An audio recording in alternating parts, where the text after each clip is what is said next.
Warning: the following video contains explicit language which may be offensive to some viewers or inappropriate for children. The content within this video is intended for mature audiences only.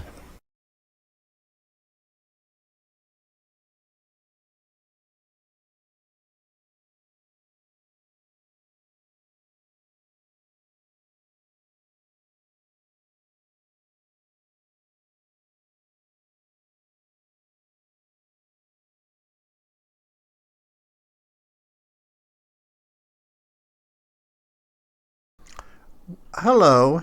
I once again invite you back into the world of rabbits. The novel by Terry Miles. Enjoying this, going through and sharing my commentary. I hope everyone's enjoying it. I hope everyone's having fun. And I am thinking about picking up some, like the little earbuds, the Bluetooth or wireless or whatever they are, kind of like my mouse and my keyboard, the wireless. So if you have any recommendations for any good ones out in the world, let me know. Put them in the comments below. So,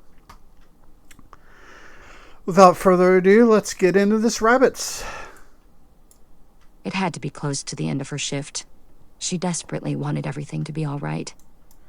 Yeah, like I was saying in the last episode, diner waitresses, they're a breed. They are a rare breed. They are something that the American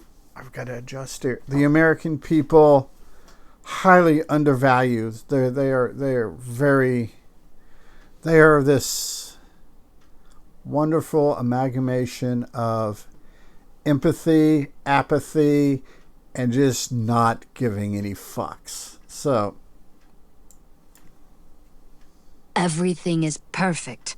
I'm sorry for the outburst. We don't actually want meatball subs. I promise it won't happen again. yeah, poor waitress. Scarpio smiled. Thanks, she said. I don't have the energy to throw anybody else out tonight. But I guarantee if you pissed her off, she would get that energy. She smiled, added a tired wink, then topped up my coffee. Thanks. You're welcome, she said, clearly happy we weren't going to ruin her night. She didn't appear to recognize Alan Scarpio. Maybe she'd look him up tomorrow when she came in for her shift and discovered she'd been given a $300 tip on a $7 check. Well, that's always a great thing. Scarpio waited for her to leave, then pulled out his phone and set it on the table. What do you know about rabbits? I glanced down at his phone. I thought maybe he was recording our conversation for some reason, but I couldn't see any voice recorder app. Just the date, time, and a cute dog as wallpaper. Hey, you gotta respect a man that's got a cute dog for wallpaper. Some kind of spaniel with a light blue bandana around its neck. Well, I mean, I know what most people interested in the game know, I said, trying to work out the best way to answer. Yeah, sometimes a question like that, as simple as it may sound, is loaded. I mean, loaded with like buckshot loaded. Which is what? I had no idea what Scarpio was fishing for here. Yeah, it's kind of hard. It's kind of hard to take the bait when you don't know what the bait is. If he was Californiac, the alleged winner of the 6th iteration of the game, he knew a lot more than I did. And here's the thing.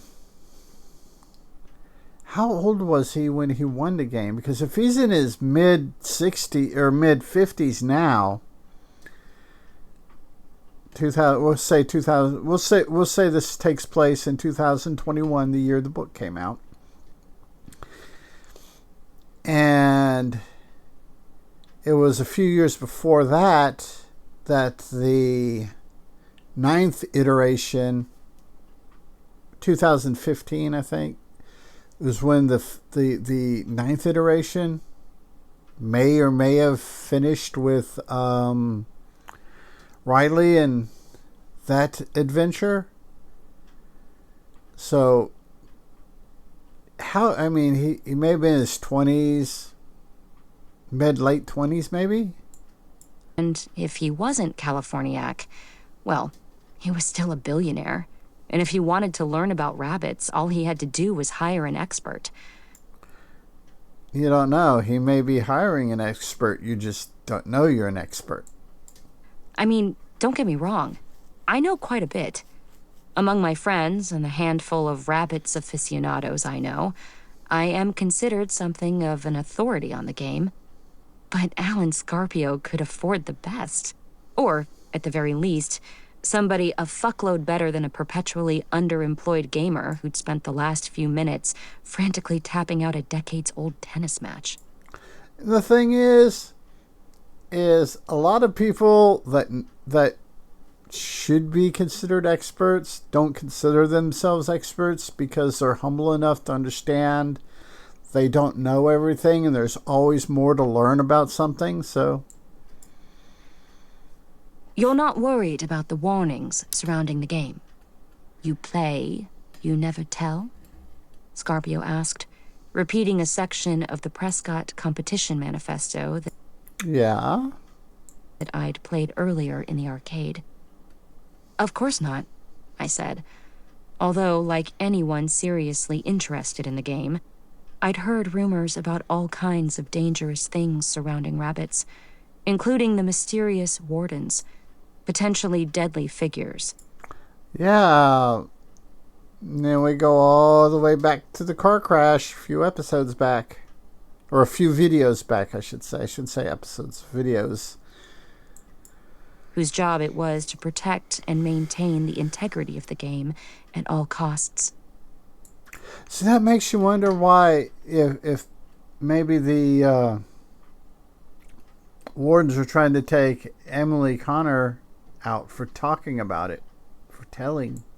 Now, onward goes, Scarpio said. I'm sorry? I asked. Those are the first 3 words of the 10th canto of Dante's Inferno. And it is because I looked it up. Now, onward goes. Right, I said. Now onward goes along a narrow path between the torments and the city wall. I follow my master, or something like that. Close enough. Very good, Scarpio said.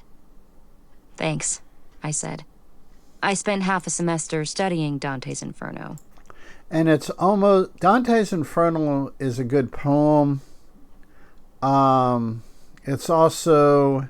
Another good poem is Tennyson's To Sail Beyond the Sunset. Yeah.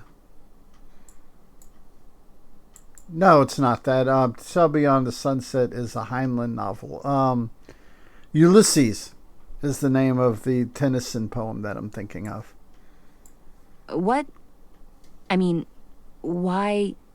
Sorry, I've been trying to remember that line all day. Why not just look it up online? Where's the fun in that?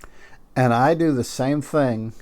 And me and my wife have had the same conversation where I've been trying to remember something. My wife's like, look it up. I'm like, that's not the point. The point is to make sure my computer, the silly putty computer between the ears, is still working. Alan Scarpio smiled and took a sip of coffee, and that's when I heard the strange creaking and cracking sounds. For a second, I thought I saw the lights of the diner flicker in concert with the odd noises, but I couldn't be sure. Well, that's one thing about living out in the country. We'll get high winds, and it caused the power lines to tap, and the lights will flicker. They'll go bleep, bleep, bleep, and they'll have a rhythm to it because of the wind. So yeah, see, I can relate to that because living out in the country, we get that. I get it. Did talking about rabbits somehow summon the game's wardens into existence? Was Scarpio's Dante quote some kind of strange evocation? Or maybe a warning? What is that sound? I asked. The rhubarb, he said, and pointed to his phone. It's so creepy. Throw a bit of reverb on it and it's a fucking horror movie soundtrack. He's got a point. Because I can hear that in my brain. I nodded. It was definitely creepy. Scarpio stared at me for a moment, as if he was waiting for something. Then he finally smiled. Something's wrong with the game. And I think we will call this video good here, just to give that little bit of cliffhanger feel to it. So, until next time, everyone, be a good human. Be good to other humans. Peace. Hey, it's 10 p.m. Do you know where your children are?